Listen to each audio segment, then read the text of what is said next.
Boa noite.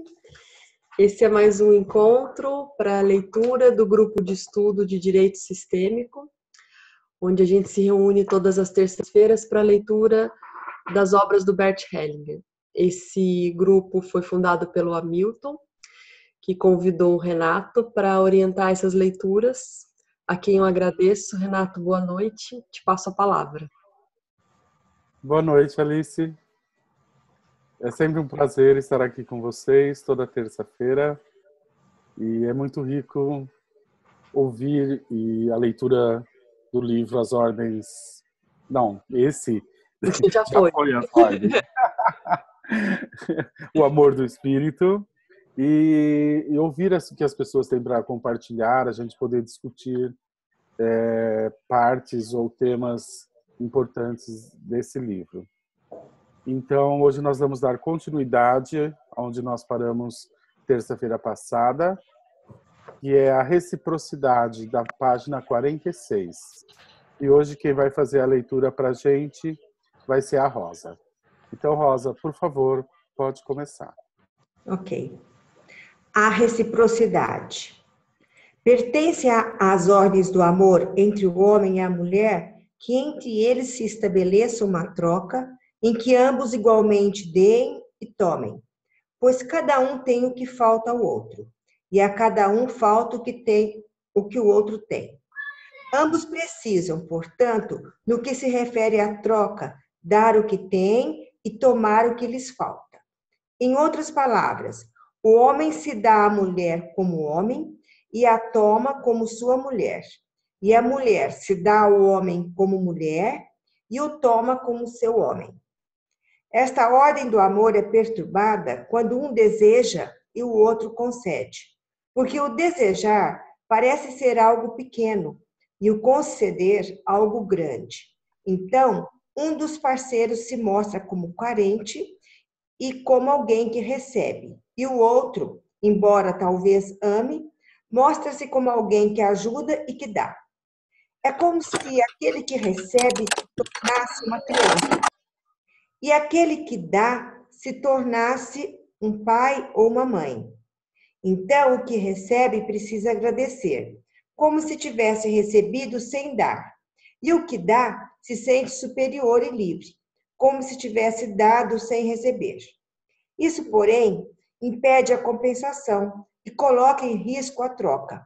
Para o bom êxito, é preciso que ambos precisem e ambos concedam com respeito e amor o que o outro necessita.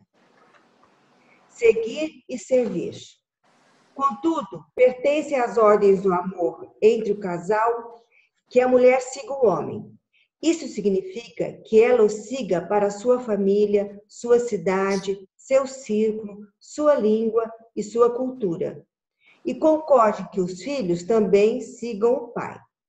Não posso explicar essa ordem, mas sua realidade se comprova pelos seus efeitos.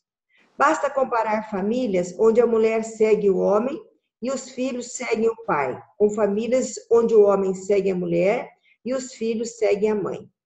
Entretanto, aqui também existem exceções. Por exemplo, se há destinos difíceis ou enfermidades graves na família do homem, é mais seguro e conveniente para ele e para os filhos que passem para a esfera da mulher, para a esfera da família e dos parentes da mãe, e vice-versa. Neste particular, existe uma compensação, pois também pertencem às ordens do amor entre o homem e a mulher, como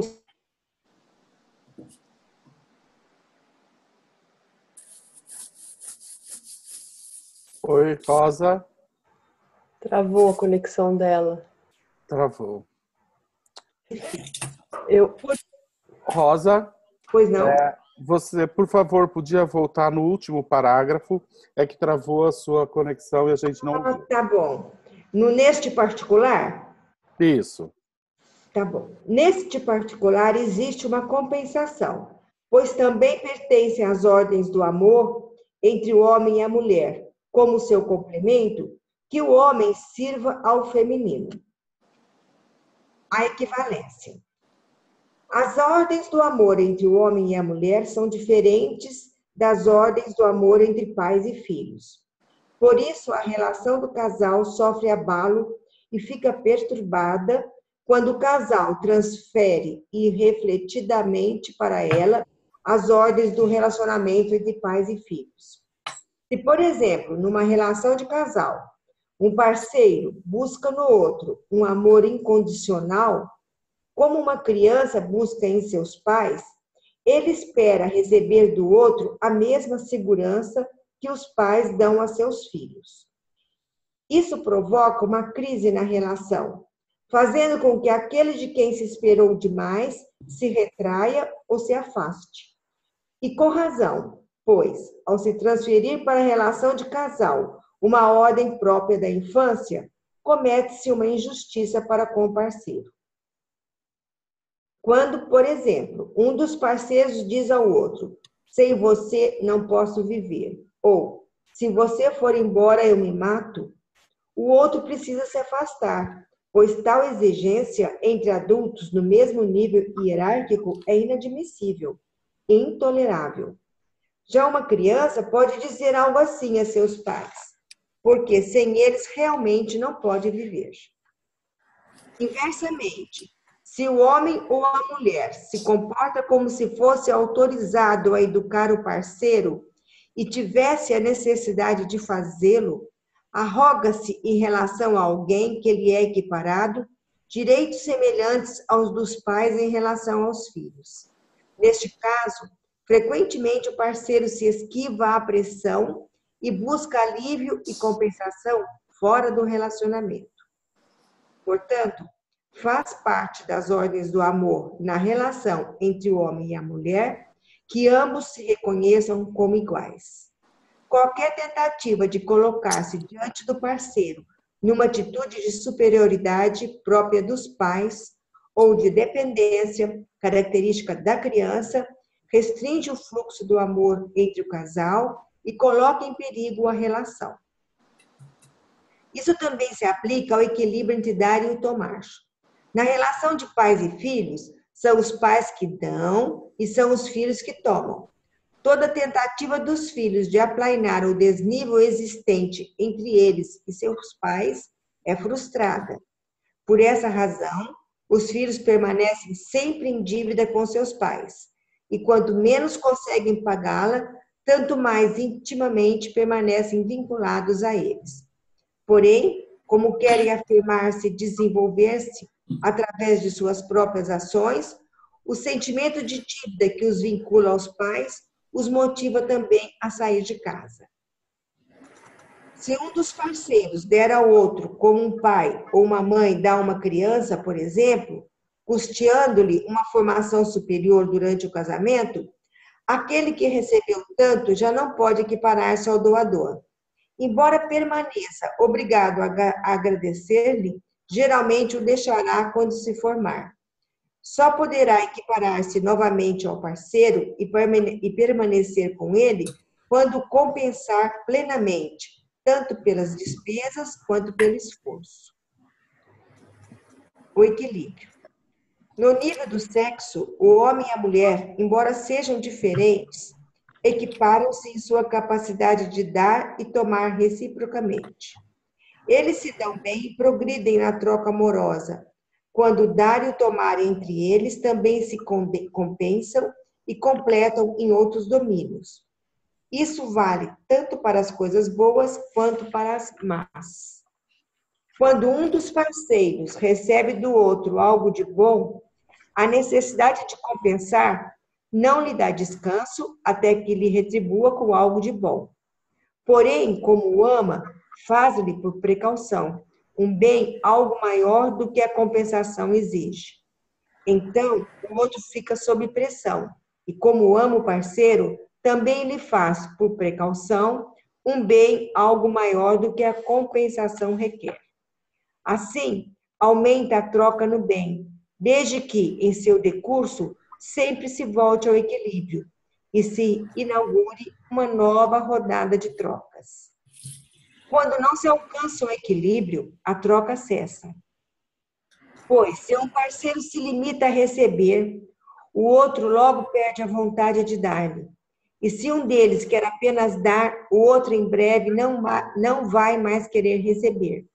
Da mesma forma, a troca cessa quando um dá mais do que o outro pode ou quer receber, ou quando um deseja mais do que o outro pode ou quer dar. A medida de quem dá deve ajustar-se à medida de quem recebe e vice-versa. Toda troca deve, em princípio, ajustar-se a uma medida que a limita.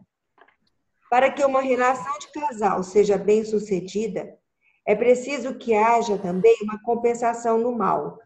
Quando um parceiro faz algo que fere ou magoa o outro, a vítima tem que fazer algo ao autor que lhe traga uma dor semelhante ou exigir dele algo igualmente difícil. Quando a vítima é tão boa que não consegue ser má, não acontece a troca e a relação fica ameaçada. Por exemplo, se um dos parceiros tem um caso e o outro insiste em se manter inocente, o culpado não consegue mais equiparar-se. Se, porém, o outro lhe paga na mesma moeda, a relação pode ser retomada. Entretanto, se a vítima ama o ofensor, não deve fazer-lhe uma afronta do mesmo tamanho, pois assim ficariam quites. A vítima, ciente da sua própria inocência, deve ser cuidadosa em não exagerar na vingança, senão dá ao ofensor o direito de zangar-se por sua vez. Precisa fazer-lhe uma afronta um pouco menor. Com isso, tanto a justiça quanto o amor serão satisfeitos, e a troca no bem poderá ser retomada e continuada. Mas, se a vítima e o ofensor forem se suplantando em suas afrontas, agindo no mal como se fosse um bem, a troca se dá no mal irá sempre crescendo. Uma troca assim também liga o casal, mas para sua própria desgraça. De resto, conhece-se a qualidade de uma relação de casal verificando se a troca se efetua principalmente no bem ou no mal, e quando se investe em cada um desses lados.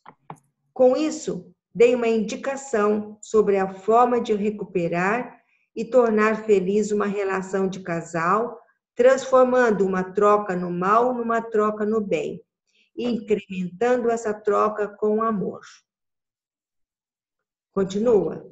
Não, vamos fazer uma pausa. Obrigado, Rosa. Vamos ver se existe alguma pergunta ou se alguém tem algo que gostaria de compartilhar. Renata, sou eu, Alice. Sim, eu estava Alice. pensando, na tradição católica, quando os noivos querem se casar, tem um curso de noivos, do qual eu participei recentemente, que eu sou casada há 5 anos, né? E aí eu fiquei pensando, eles colocam o casal durante um dia todo sentado para falar coisas assim. Eu não sei como são os outros cursos, mas o que eu participei, eu falava assim, gente, que oportunidade de falar do relacionamento. E eu não tinha ainda nenhum contato com as constelações e com o pensamento sistêmico. Mas eu achei um desperdício de tempo, assim, porque era uma coisa tão inconsistente, talvez, para o que se propunha ser um curso de noivos. Aí eu fico imaginando a simples leitura desse trecho, a equivalência, que demora 5 minutos para ler, eu acho que é de uma grandeza para falar da família, do relacionamento, do casal. Dá vontade de imprimir esse pedacinho e sair distribuindo. Acho que eu vou dar de presente de casamento. Vou escrever a mão, vou entregar assim, olha, é isso que eu te ofereço. É muito Verdade. lindo, né? Verdade, seria uma ótima oportunidade nesses cursos de noivos, que realmente acontece na religião católica, de falar sobre essas ordens, né, que Pois atuam nos relacionamentos e da importância de respeitar, né, e os efeitos disso dentro das relações. Seria uma oportunidade linda. Bom, obrigado, Alice. Imagina. Deixa eu ver se alguém tem alguma pergunta. Eu tenho uma pergunta. Alice. Oi, minha xará. Pode falar. Nome lindo, né? Assim, Eu quero só fazer uma consideração sobre o curso de noivas, é que é um sacramento, aí é chato mesmo, que nem a catequese, todas as outras, né? Aí é meio chato mesmo. A minha pergunta é assim, que ali fala sobre a compensação, né? Da questão da relação sexual pontualmente dita. Há a possibilidade de compensação com dinheiro, sendo prostituição ou não? Desculpa, eu não entendi sua pergunta, Alice. E a Você fala. num casal, se há possível compensação no casal com dinheiro, com coisas, bens, né? O que se vê muito por aí, né? As pessoas casando por dinheiro e permanecem casadas, né? E aí eu estendi até, inclusive, para prostituição, que tem também uma compensação pontual. Vou te dar tanto sentido da compensação sexual com o dinheiro, né? Primeiro, né? Se dentro das leis sistêmicas isso é possível, como é que vê, né? Como é que vê? Essa é a minha pergunta. Bom, a gente precisa primeiro esclarecer algumas coisas. No caso da troca negativa que acontece quando uma das partes fere a outra com traição, a compensação ela é necessária normalmente na mesma moeda, porque isso é algo muito grave que acontece no relacionamento. Então, muitas vezes, tenta-se compensar isso nessa dinâmica onde... Vou dar um exemplo. O homem trai a mulher e a mulher fica sabendo, mas ela se sente superior a ele no sentido de que ela jamais faria isso. Então, ela às vezes quer se vingar, pegando o cartão de crédito dele, fazendo compras e gastando esse dinheiro. Então, assim, aí o dinheiro está sendo utilizado para compensar uma questão sexual, né, do casal. Então, isso realmente não funciona. Por quê? Porque por mais que se ela gaste o dinheiro do marido, ela vai continuar se sentindo superior a ele nessa questão sexual. Então, uma compensação através do dinheiro nessa dinâmica não resolve a situação, porque ela permanece nessa situação se sentindo superior a ele. Daí a importância de que a troca seja feita na mesma moeda, porém, como cuidado de sempre fazer algo menor, certo? Ou seja, ela tem que sair do papel de vítima e de inocente. Se ela se sentir superior ao outro, isso impede que esse casal possa ir adiante nesse relacionamento. Bom, agora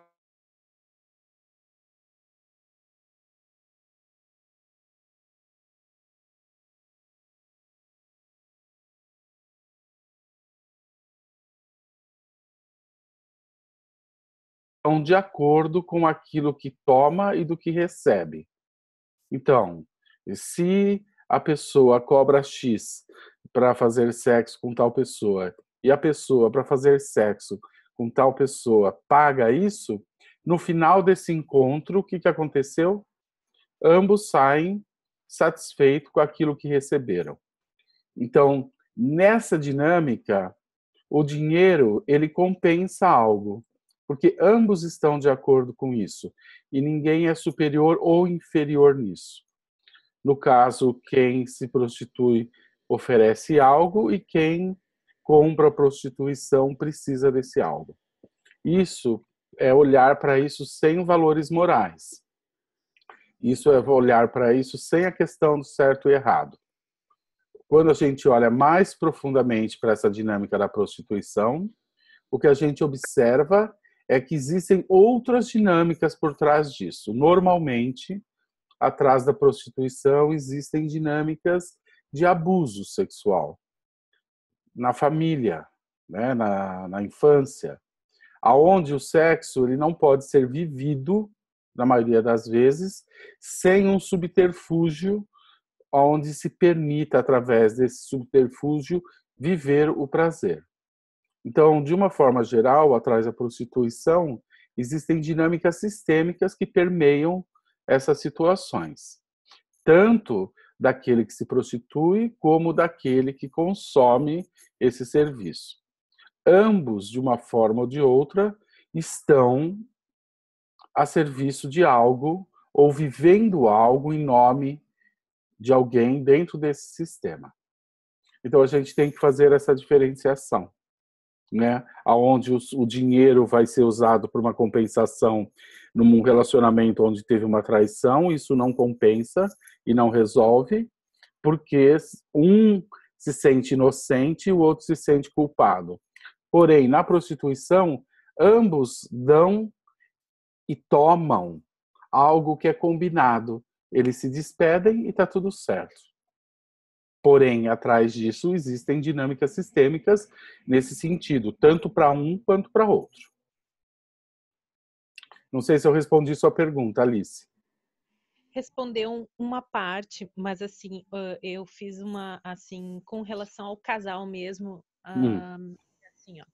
Se o homem ou a mulher, mas geralmente o que se vê na sociedade, é que eu vou falar, porque a mulher, eu tô do meu lado, eu tenho mais relato das mulheres, né? Se o homem é ruinzinho, né, na cama, e casa com uma mulher bonita e não sei o que, então ela fica casada com ele porque ele oferece esse esteio financeiro. Então, troca também, além da beleza e a segurança, mas a questão, ele é ruim, ele não pode dar pontualmente aquela coisa sexual, pontual sexual, né, que se troca, ou pelo menos eu entendi ali no início da explicação dessa parte, que dá e toma igual na questão sexual mesmo. Se é possível, ruinzinho na cama, o outro aceita que seja assim mais ou menos a vida nesse aspecto em razão do dinheiro. Bom, assim, um relacionamento ele tem mais consistência e mais força quando quando dois adultos se unem e, como o Bert diz ali, onde um dá aquilo que o outro precisa e o outro toma porque necessita, e ambos são necessitados um do outro dentro dessa relação. Ou seja, quando o relacionamento ele é baseado no amor e ele é vivido dessa forma, ele tem muito mais força e muito mais chance de dar certo. Porém, tudo que se acrescentar a isso, como por exemplo, uma mulher buscar num homem o seu pai, ou um homem buscar numa mulher a sua mãe, ou a mulher buscar no homem uma ascensão social, ou o homem. Tudo que se acrescenta ao amor que não tem a ver com amor, isso enfraquece e coloca em risco os relacionamentos. Quanto isso pode durar, isso é questionável. Mas tudo que se acrescenta além do amor, que não esteja relacionado ao amor, isso enfraquece e acaba distanciando as pessoas dentro dessa relação. Por um tempo, isso pode funcionar, mas a chance de que isso entre em desequilíbrio e leve o casal a uma ruptura é muito grande. Porque isso tudo tira a força do amor, não acrescenta força ao amor. Ok? Ok, obrigada. Marilis tem uma pergunta também. Ok, Marilis, pode perguntar. Seu microfone está fechado, Marilis. Por favor, abra o microfone. Boa noite, Renato. Boa noite. Nós estamos olhando para a relação do casal. Como é que fica? Qual é o que essa amante traz? Oi? Desculpa, falhou. Amante. A amante. O que tem Não dá amante? pra... Aqui, ó. É a nossa aula. Não vai aparecer você, não. Viu? Nem eu. É só para... O que tem a ver? Amante, você pode repetir a pergunta, Marilis? Sim, a pergunta é o seguinte: nós olhamos para o casal e nós não olhamos a história, o sistema, né, da amante. Eu queria olhar por esse lado. Tá.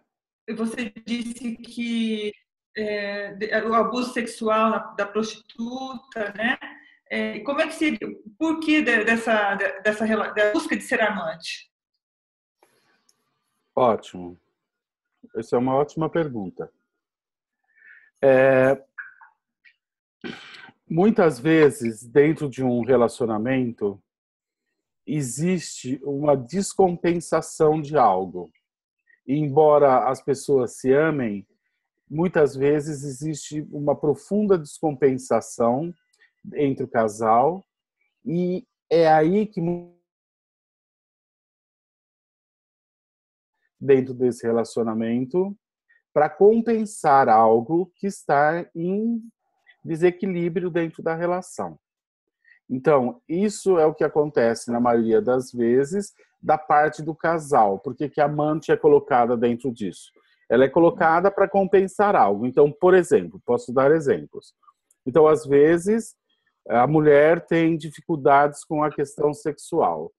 E depois que, às vezes, tem os filhos, não está mais muito interessada em ter uma vida sexual. Porém, ama esse marido, porém ama essa família, e esse homem, muitas vezes, também ama essa esposa, ama essa família, porém, ele, ao contrário, quer ter uma vida sexual. Então, muitas vezes, ele vai buscar o sexo fora do relacionamento. E a mulher, muitas vezes, sabe disso, imagina isso e concorda com isso, secretamente. Por quê? Porque com isso ela não tem que se relacionar com tanta frequência ou tem que estar tão disponível. É comum a gente ver relacionamentos, casamentos que duram anos e a amante está lá 10, 15 anos na vida do casal secretamente. Aonde muitas mulheres ou até mesmo muitos homens até sabem disso e liberam o outro para fazer isso, buscar essa compensação. Então, do ponto de vista do casal, normalmente a amante surge para compensar algo, e eu dei aqui um exemplo, mas pode ser muitos outros exemplos de desequilíbrio que faz com que isso aconteça. Agora, da parte da amante, na maioria das vezes, é satisfatória para a pessoa, porque na maioria das vezes os amantes, eles também têm dificuldades de se entregar mais profundamente a um amor. Então, estar nessa posição de amante, na maioria das vezes, traz uma certa segurança de não ser machucado, né? Não exige-se uma entrega muito profunda nisso. Então, do ponto de vista da amante, estar nessa posição e permanecer nessa posição, também, na maioria das vezes, é interessante para essa pessoa, porque ela não se expõe, ela ganha uma certa liberdade e ela não se expõe afetivamente de uma forma tão profunda, por assim dizer, né? Então, nessas relações existem sempre dinâmicas ocultas por trás disso que mantêm essas relações longas e duradouras, onde tem uma terceira pessoa envolvida meio que secretamente nessa situação. Ok. Obrigada, Renato. E tudo que eu disse sobre a mulher também funciona da mesma forma com relação ao homem. Tudo isso pode ser invertido. Ok? Ok. Obrigada. Imagina. Mais alguma pergunta? Deixa eu olhar. Não. Não? Não. Bom, então, Rosa, você pode abrir o seu microfone novamente, Rosa, e vamos continuar. Rosa, acho que ela está travada. Rosa, você está nos ouvindo? Acho que a conexão dela caiu, Renato. Tá. Então, alguém pode, de última hora, continuar a leitura? Deixa eu ver onde parou. O entendimento, na página 48. Ok. O entendimento. De suas famílias de origem, o homem e a mulher conhecem diferentes modelos ou padrões para a relação conjugal, tanto no bem quanto no mal. Por isso, para que a união seja bem-sucedida, precisam testar os modelos que receberam dos pais e, eventualmente, desprender-se dos padrões antigos e encontrar novos padrões para sua relação. Nisso, frequentemente se defrontarão com sentimentos de inocência e de culpa. Se adotarem os padrões que lhes foram transmitidos, mesmo que sejam ruins, experimentarão um sentimento de inocência. Se abandonarem os padrões recebidos, mesmo que os novos sejam melhores, experimentarão um sentimento de culpa. Somente ao preço dessa culpa poderão conseguir o bem e a felicidade em sua união. Emaranhamentos. Talvez as piores consequências para uma relação de casal resultem dos emaranhamentos de cada parceiro com seu grupo familiar. Isso acontece, sobretudo, quando um dos parceiros ou ambos, sem que o percebam, são tomados a serviço como substitutos para a solução de antigos conflitos dos respectivos grupos familiares. Citarei um exemplo.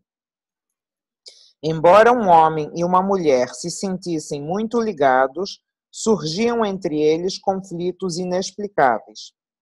Certo dia, quando a mulher se postava furiosa diante do marido, um terapeuta observou que seu rosto mudava até assumir o aspecto de uma velha. E ela censurava o marido por coisas que nada tinham a ver com ele. O terapeuta perguntou a ela: "Quem é essa velha?" Aí ela se lembrou que sua avó, que tinha um restaurante, fora muitas vezes arrastada pelos cabelos pelo avô no meio do salão, à vista de todos os fregueses. Então ficou claro que a raiva que ela sentia contra seu marido era a raiva reprimida que a avó sentia contra o avô. Muitas crises inexplicáveis do casamento nascem de uma transferência como essa. Tal processo que é inconsciente nos assusta, porque ficamos entregues a ele e não sabemos sua causa. Depois de saber de tais emaranhamentos, tomamos mais cuidado quando nos sentimos tentados a ofender pessoas que não nos tenham dado motivos para isso. A constância. Alguns casais, desconhecendo a profundidade de seu vínculo, consideram sua união como um acordo cujos fins podem fixar ao seu bel prazer e cuja ordem ou duração podem predeterminar, alterar ou revogar de acordo com seu humor ou comodidade. Com isso, porém, entregam sua união à leviandade e ao arbítrio. Talvez venham a reconhecer mais tarde que isso é regulado por uma ordem à qual devem submeter-se. Quando, por exemplo, um dos parceiros desfaz uma ligação de modo desrespeitoso e leviano, às vezes um filho dessa união morre ou comete suicídio, como se precisasse expiar uma grave injustiça. Na realidade, os fins de uma união nos são pré-estabelecidos e exigem de nós, se quisermos alcançá-los, constância e sacrifício. O processo de morte. Ao tomar uma mulher como sua mulher, o homem se faz homem por intermédio dela. Ao mesmo tempo, porém, ela também lhe tira masculinidade e a coloca em questão. Assim, ele também se torna menos homem no casamento. E quando a mulher toma um homem como seu marido, torna-se mulher por meio dele. Contudo, ao mesmo tempo, ele também lhe tira a feminilidade e a coloca em questão. Assim, ela também se torna menos mulher no casamento. Por essa razão, para que o relacionamento conserve sua tensão, o homem precisa renovar sua masculinidade junto aos homens e a mulher precisa renovar sua feminilidade junto às mulheres. No entanto, na relação com a sua mulher, o homem perde sua identidade como homem. E na relação como mulher, pois o homem e a mulher se distinguem sob todos os aspectos. Pois sim, uma pequena diferença. Quase tudo é diferente entre o homem e a mulher. Contudo, embora sejam tão diferentes, as maneiras masculina e feminina de encarar o mundo e os diferentes modos de sentir e de reagir são formas plenamente válidas e equiparadas de realização humana. Ambos, o homem e a mulher, precisam reconhecer isso. Mas assim a mulher tira do homem sua segurança como homem, e o homem tira da mulher sua segurança como mulher. Portanto, também precisam perder, no decurso de seu relacionamento, as respectivas identidades, como homem e como mulher, que adquiriram por meio do outro. Por essa razão, o homem e a mulher também experimentam sua relação como um processo de morte. Embora esperemos, ao entrar numa relação, que ela venha a ser nossa realização máxima, ela também é, na verdade, uma morte progressiva. Cada conflito no casamento é uma etapa desse processo de despedida e de morte. Quanto mais tempo dura a relação, tanto mais perto chegam o homem e a mulher dessa renúncia extrema. Então, alcançam um outro patamar mais elevado. A divisão entre homem e mulher pressiona no sentido da unidade.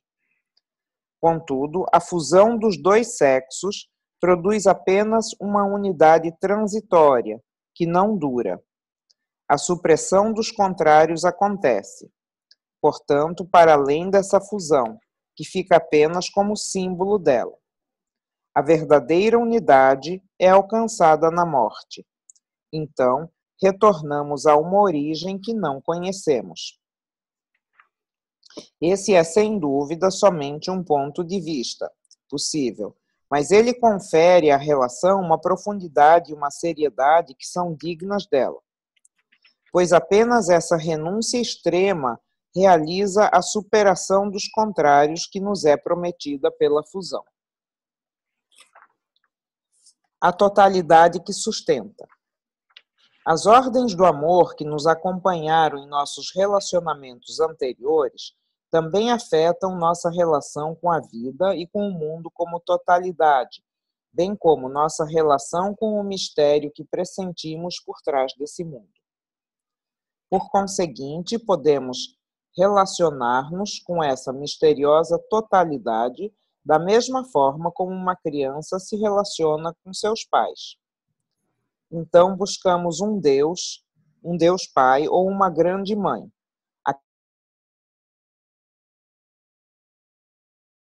Confiamos como uma criança, amamos como uma criança. Como uma criança, talvez tenhamos medo desse ser, e como uma criança, talvez ainda tenhamos medo de saber a verdade. Ou então nos relacionamos com a totalidade misteriosa, como com nossos antepassados e o grupo familiar.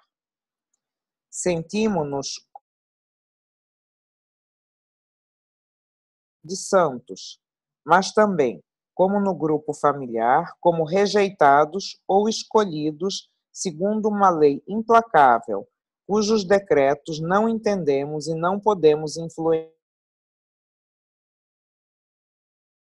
Totalidade misteriosa como alguém equiparado aos demais num grupo. Tornamo-nos seus colaboradores e representantes, negociamos ou firmamos uma aliança com ela e regulamos, por um contrato, os direitos e os deveres, o dar e o tomar, os ganhos e as perdas. Ou tratamos a totalidade misteriosa como se tivéssemos com ela uma relação conjugal, onde existem um amado e uma amada, um noivo e uma noiva.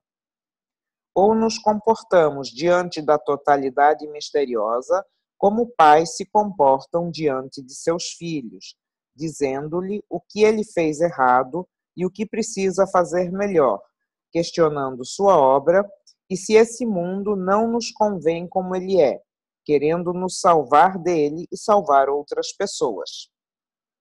Ou, finalmente, quando nos relacionamos com o mistério deste mundo, relegamos ao passado e esquecemos as ordens do amor que conhecemos, como se fôssemos rios que já alcançaram o mar e caminhos que já chegaram à meta. Diksha, vamos fazer um intervalinho, vamos ver se tem alguma questão Uhum. ou alguém quer compartilhar algo.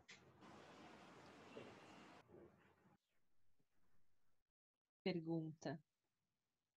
Alice. Cristina. Alice, Ali a gente sempre vai se relacionar com espiritualidade, com a grandiosidade como criança?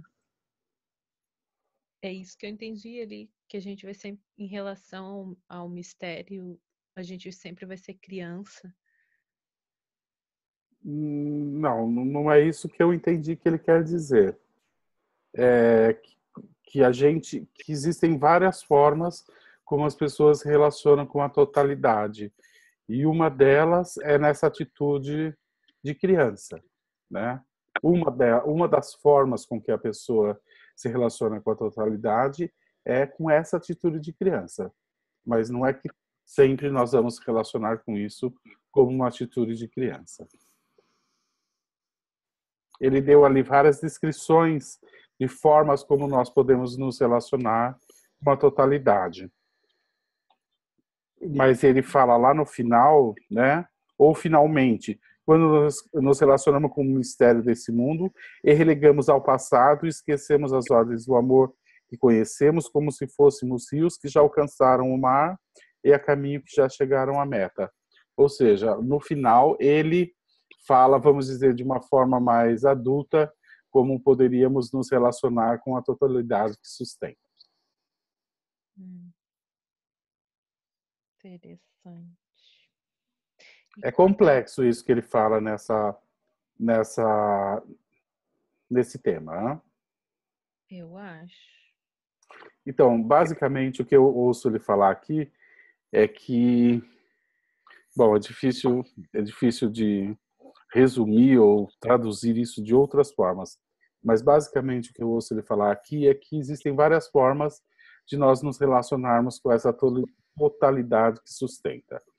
Ou seja, algumas pessoas se relacionam com isso como se fosse uma criança e que olha para esse mistério da totalidade de uma forma infantil, sonhadora ou fantasiosa. Outros se relacionam com isso de uma forma aonde eles querem ter um certo controle sobre essa totalidade ou sobre a forma de fazer certo, como se isso garantisse a eles algo. Ou seja, as pessoas se relacionam de formas diferentes sobre esse algo misterioso que movimenta tudo dentro das relações. Né? Umas acreditam que se elas reproduzirem a sua história de família, isso garante um sucesso dentro do relacionamento. Outros acreditam que se elas tiverem o controle em educarem o outro, isso garante que a relação se sustente. Enfim, as pessoas têm muitas fantasias de que forma as relações podem ter sucesso através dessa sustentação da totalidade. Mas no final, o que ele fala é como a gente deveria olhar para essa totalidade, né? Uhum. Gratidão. Isso é como eu entendo, tentando traduzir isso em outras palavras. Mas se alguém consegue ver isso de outra forma, também é muito bem-vindo aqui nos comentários. Tem outra coisa aqui que eu vi que foi me dando um arrepio profundo. É quando falava assim que o caminho da unidade é o caminho que só se alcança com a morte. Gente, isso me arrepiou até os últimos. Que medo! Que medo! Só queria fazer esse comentário, não é uma piada. Alice, você tem filhos? Não vivo.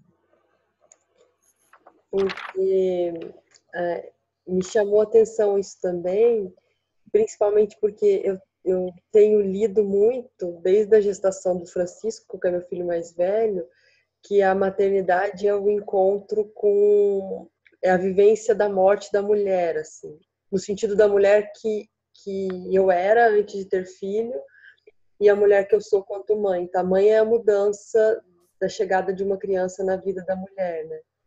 E é engraçado ele colocar esse mesmo processo de encontro com a morte na vida do casal.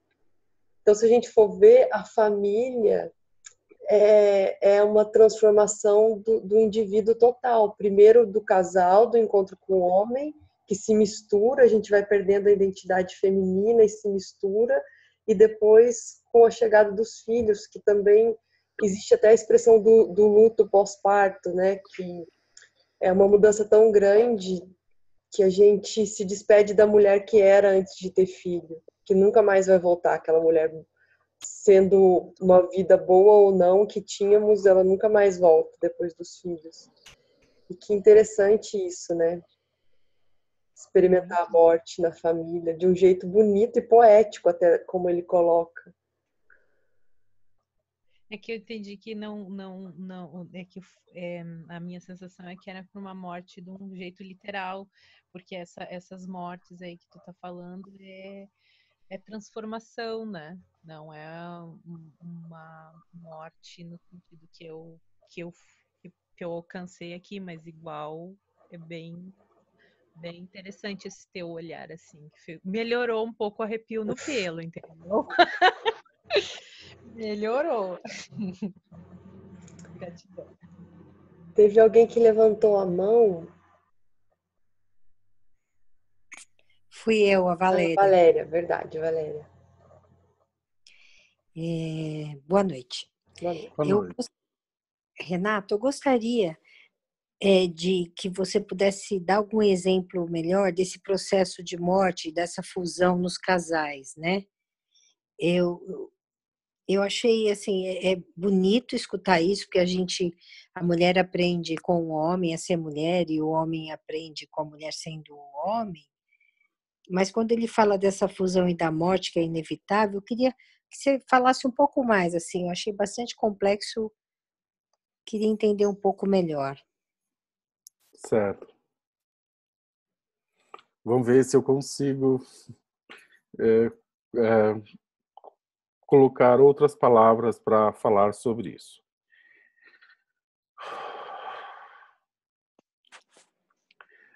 Quando um casal se une, né, esse encontro, esse amor e essa intimidade, ele vai crescendo, né?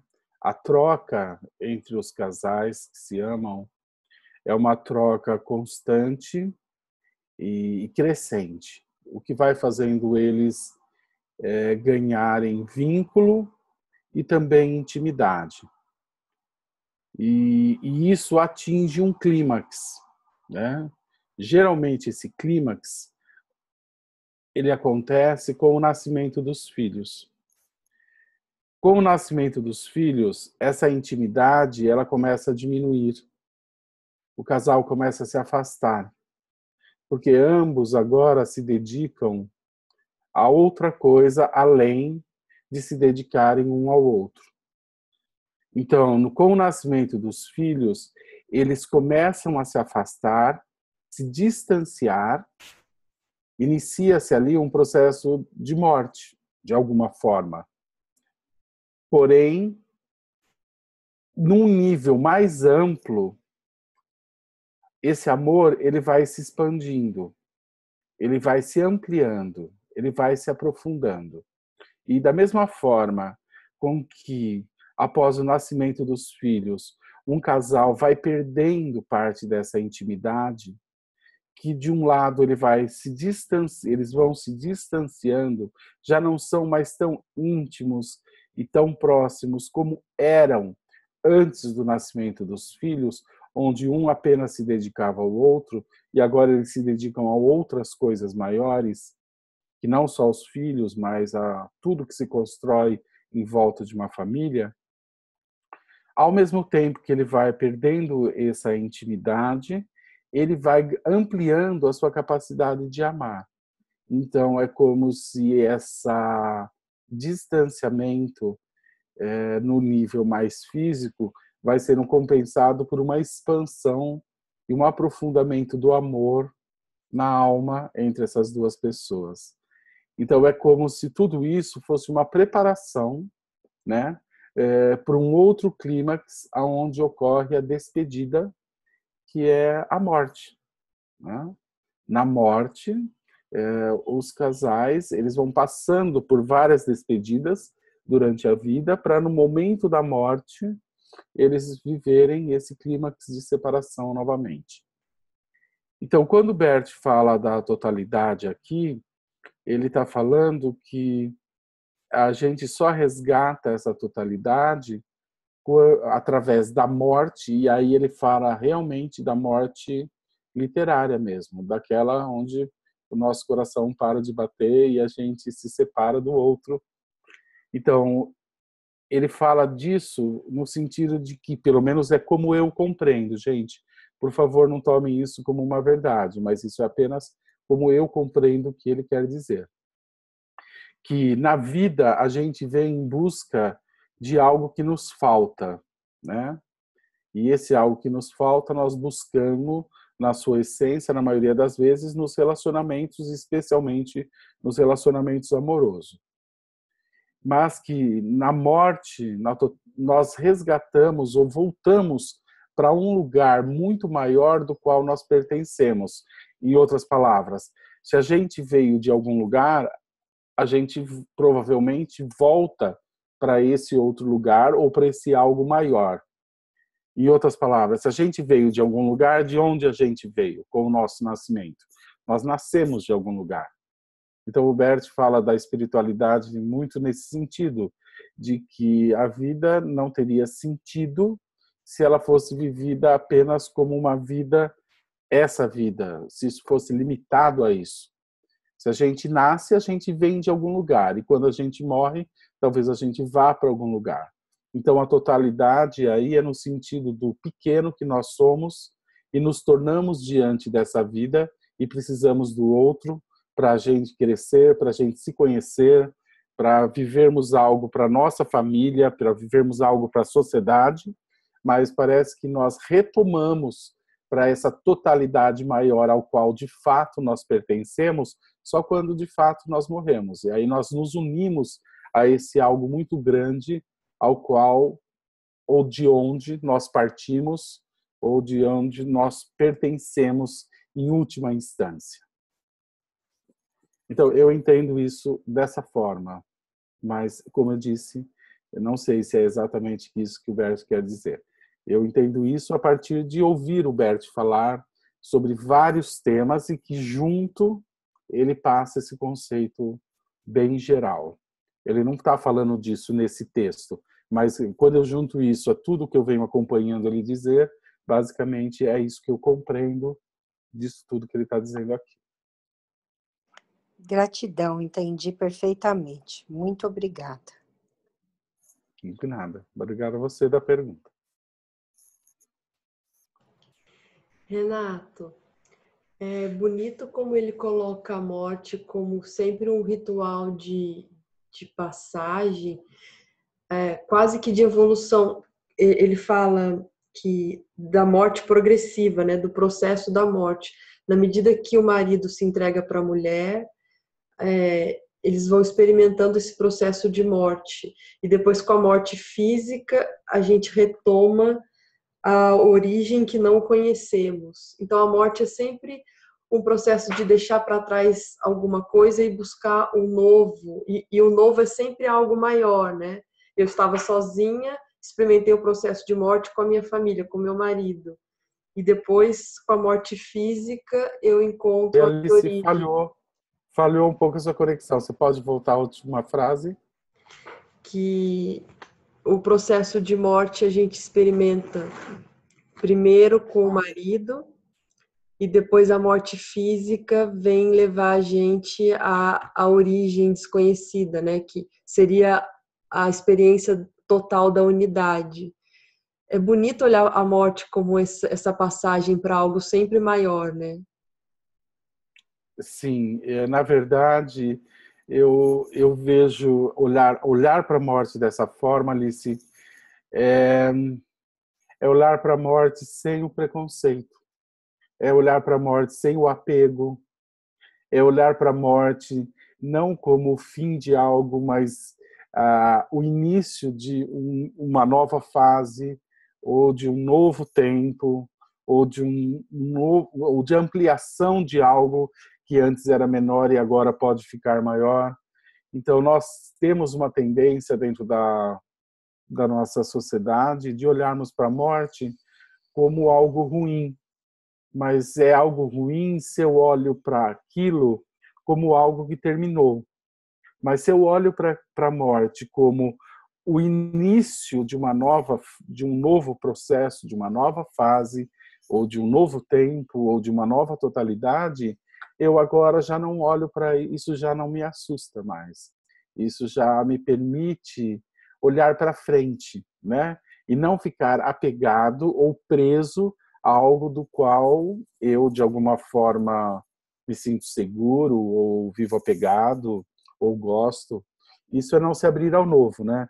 Ter medo da morte, não só no sentido literário, mas no sentido mais amplo, é ter medo do novo, né? É ter dificuldade de se entregar ao novo, ao que está por vir, né? Então, sim, o Bert fala disso de uma forma muito poética, mas não só poética. Eu acho que tem uma profundidade, uma sabedoria que, é claro, exige de nós que a gente reveja muitos conceitos, né? Que a gente saia de uma posição onde a gente se sente seguro e confortável, né? Em equilíbrio, e porém que nos estagna, que nos paralisa. É como caminhar. Quando nós estamos plenamente com os dois pés no chão, nós nos sentimos seguros, nós nos sentimos firmes, nós nos sentimos estáveis. É normalmente assim que o ser humano gosta de se sentir. Porém, estar com os dois pés no chão não permite que eu me movimente. Para eu poder dar um passo e caminhar, eu vou precisar perder esse equilíbrio para resgatá-lo novamente no passo seguinte. E isso é um movimento de morte. Eu perco o equilíbrio, eu perco a segurança para poder me movimentar. Se eu fico preso àquilo que me dá segurança, estabilidade, firmeza, isso tem um lado bom, mas também não me permite me movimentar. Então, a cada passo existe também uma simbologia da morte. Eu tenho que perder esse equilíbrio, perder essa estabilidade para conseguir caminhar e encontrar isso novamente lá na frente, no próximo passo, onde eu ganho novamente esse equilíbrio, onde eu ganho novamente essa firmeza, mas quando isso acontece, eu já tenho que morrer novamente para continuar caminhando e prosseguindo. Então, se a gente transfere isso para a vida, e se eu quero ficar na vida e permanecer na vida, é querer permanecer na segurança daquilo que eu controlo. Isso me impede de continuar um movimento profundo que esse algo maior nos coloca em ação. Então, por mais que eu resista em permanecer naquele lugar seguro, onde eu tenho controle, num determinado momento eu já não posso mais ficar ali. de alguma forma, eu sou impulsionado, movimentado, e eu já não posso mais me manter nesse lugar, por mais que eu queira me manter nessa segurança e nesse equilíbrio. Então, a morte, ela está contida em tudo, né? Em tudo, inclusive na respiração. Quando eu inspiro, eu tenho um controle sobre a vida. Quando eu solto o ar, eu me entrego à morte. Então, a inspiração e a expiração também representa esse constante nascer e morrer, esse constante ganhar equilíbrio e perder o equilíbrio. Então, a morte, ela está presente em tudo, né? Ela faz parte da vida tanto quanto a vida. Elas se complementam, uma precisa da outra. Mas é uma pena que não é assim que nos é passado, né? E se coloca tanta tensão em cima da morte como se fosse algo ruim. A morte é algo natural. Não se trata de bom ou de ruim. É algo natural. Aí, vocês falando, eu Nath, tá lembrei. todo mundo te agradecendo pela imagem linda. Imagina, gente. É que o tema realmente é lindo. Essa que é a questão. E o Bert consegue passar tanta profundidade e beleza na sua forma de olhar e conduzir isso. É muito tocante tudo isso. Eu lembrei de uma, eu acho que é do Osho, tornar-se oceano, né? Diz que o rio, quando vai atingir o oceano, ele treme de medo, mas Exatamente.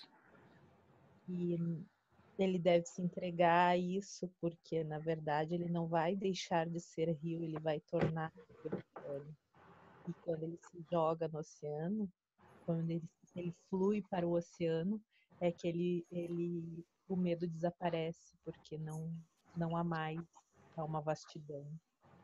É a totalidade, né? Ele se encontra com o lugar de onde, de alguma forma, ele partiu. Muito lindo. É muito lindo mesmo, né? Bom, tem mais alguma pergunta, Alice? Deixa eu dar uma última conferida. Não. Bom, Marilis levantou o dedo? Eu só queria fazer um comentário. Estou Claro. vivendo uma situação de doença na família. E que a sua colocação, eu fiquei com a ideia de que a doença também, né, é um equilíbrio, onde uma doença que é degenerativa, progressiva. Então, é um equilíbrio, você vai se equilibrando e ao mesmo tempo você percebe que não tem mais equilíbrio. Então, é um pouquinho de morte, um pouquinho de vida, um pouquinho de morte, um pouquinho de vida, até o fim. Eu fiquei com essa sensação, mas para mim foi muito acolhedor. Legal, Marilis. Obrigada. Imagina. Bom, então nós vamos nos despedindo por aqui. Gostaria de agradecer a Vera, que fez uma parte da leitura, também a Diksha, que complementou. Muito obrigado. Rosa, né? Não, Vera, Rosa. Desculpa. E então, boa noite a todos. A gente se vê na próxima terça-feira. Obrigado pelas perguntas, pelos comentários. É isso que deixa nosso encontro mais rico. Boa noite a todos. Devolvo a palavra à Alice. Boa noite. Até a próxima terça-feira.